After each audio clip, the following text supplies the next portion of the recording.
Hello friends, welcome back to Tech with IQ. In this channel we teach you simple social media hacks and tutorials.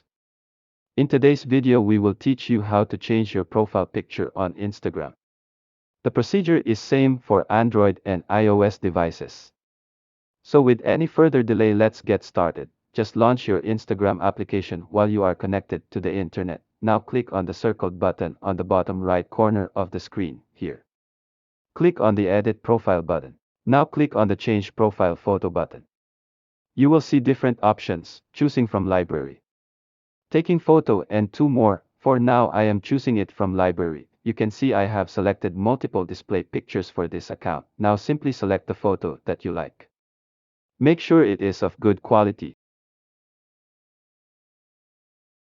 Once selected, don't forget to click the Done button on the upper right corner of the screen. Your DP has been changed. Thanks for watching.